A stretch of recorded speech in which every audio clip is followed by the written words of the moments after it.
الله على العرش استوى. أين عرش الله؟ Arshullah, the throne of Allah, Allah said above the heavens. Above the heavens. So Allah is above all the creation. Naam? Naam. You did mention that Allah is above Arsh, but when people ask the question, where is Allah? And people say everywhere. So the answer to that is Allah's knowledge is everywhere, rather than Allah is everywhere. Is that correct? Yes, I mean Allah's knowledge is everywhere, but Allah is not everywhere. But it's not correct to say Allah is everywhere, then to say I didn't mean He's everywhere. And it's not. It's like people who say 3 in 1 is 1. 1 and 1 and 1 is 1. 1 plus 1 plus 1 is 1. Christians say that Trinity. So it's the same to say Allah is everywhere, but I don't mean it. What do you mean say here? Like I'm home, but I don't mean it. I'm outside, but I didn't mean it. This is junoon, yani this is not normal person talking.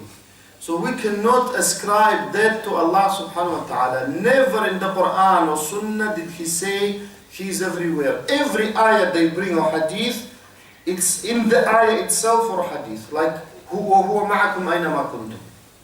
He is with you wherever you are. Then He said, huwa bikulli shay'in basir. And He can see everything. And He can see and know everything. So we can't say things Allah didn't say about Him.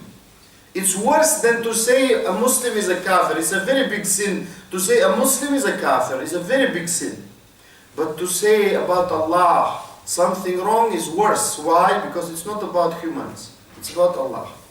So we can't say when we talk about Allah except what He said about Himself. That's our aqidah. And what He said, we say. And I know that answer because I spoke to many brothers and they say, I didn't mean He's everywhere. Then don't say it. But Ikhwan, I tell you something. The brothers who are upon that way, their sheikhs believe that. Their sheikhs believe that. Because they took it from India. And this belief came from India, not from even Christians. So we have to explain it in a nice way, but we can't accept it. Yeah, we can't accept someone to say Allah is everywhere and I didn't mean it and I meant Allah is ilm. Then say first from the beginning, Allah is al arsh, above the throne, on the throne.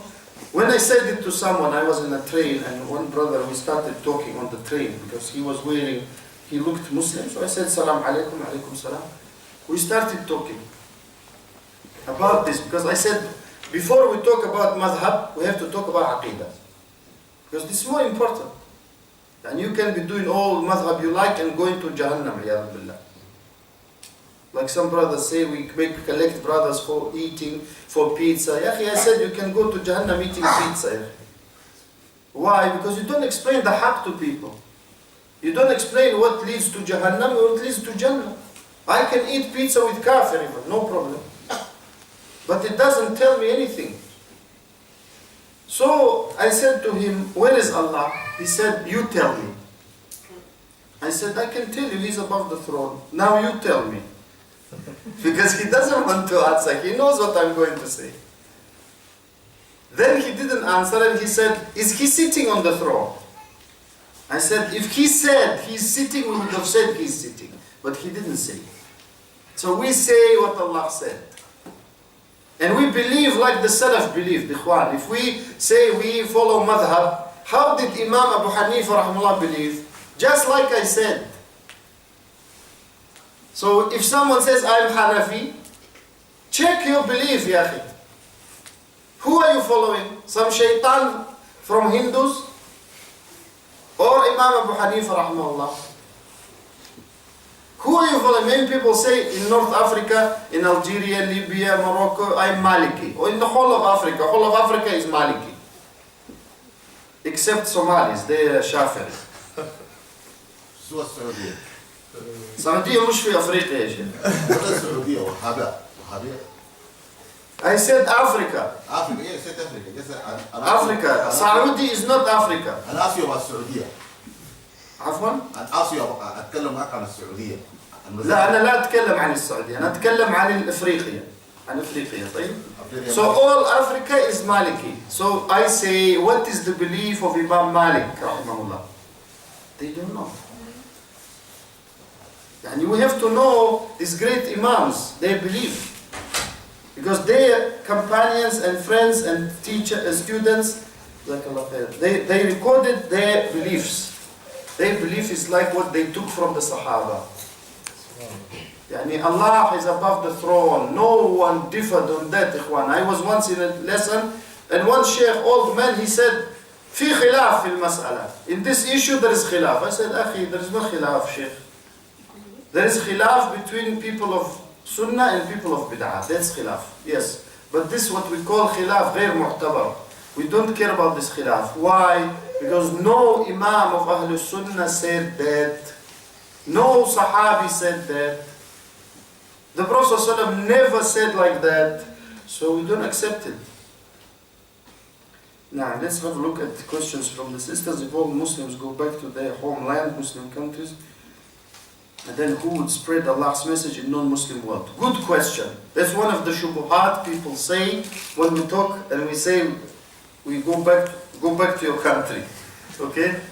So the answer to that is very simple. Like we used to do before. And before, did we live in kafir countries? No. How did all these countries become Muslim? How did Africa become Muslim? How did Indonesia become Muslim? Some trade, but mostly not trade. Trade maybe one country or two.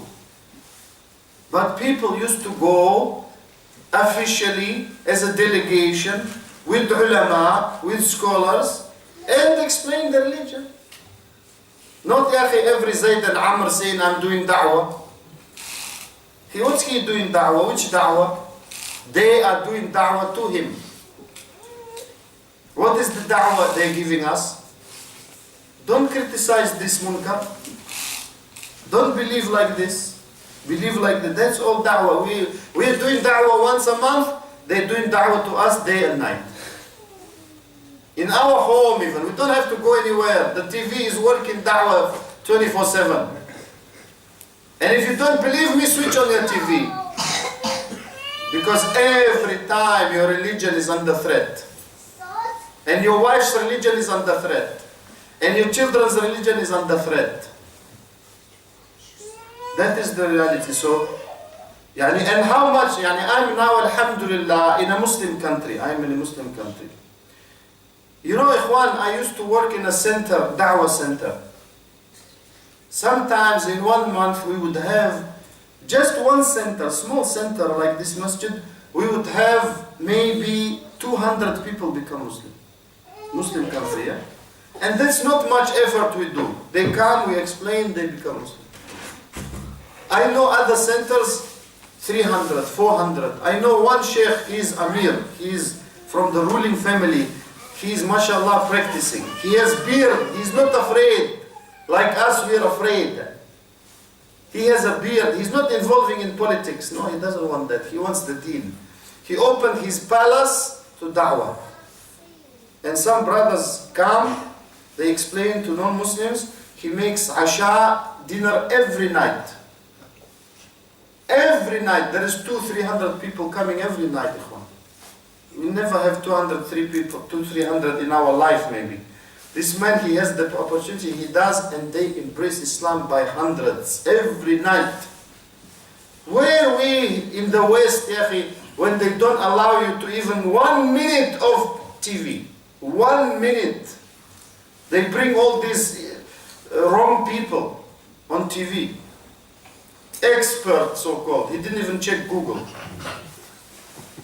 Wallahi, they don't even check Google. Because things they say are crazy about Muslim and Islam.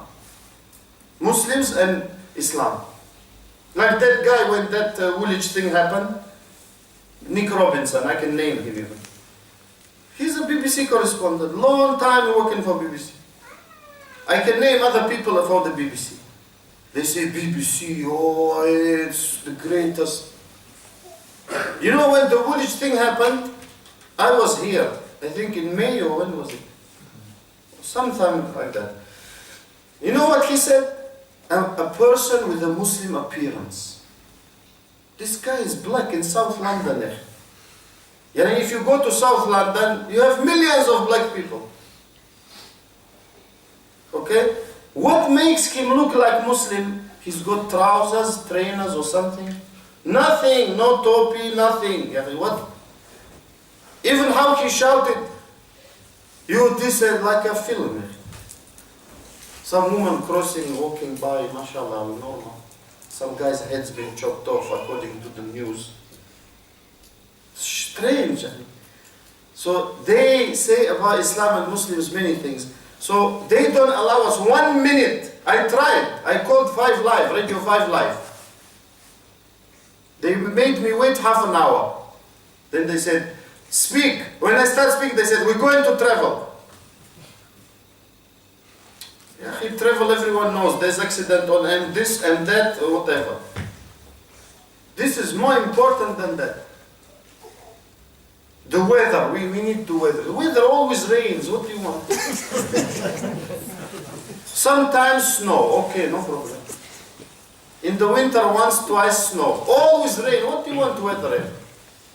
Like saying the weather in Muslim countries. Always sunny, alhamdulillah. Why you need weather? You waste my time and waste everyone's time. And this Michael Fish guy is talking for 10 minutes. What do you want? We don't even, no one understands what he's saying, I think. This thing is moving and that thing is moving out. And that. Just tell us rain or sun. That's what we want. Cold or hot. That's what we want. We don't care is this moving or not moving. Who cares about that? So because of that, they cut me. Look how their priorities. What da'wah are we supposed to do?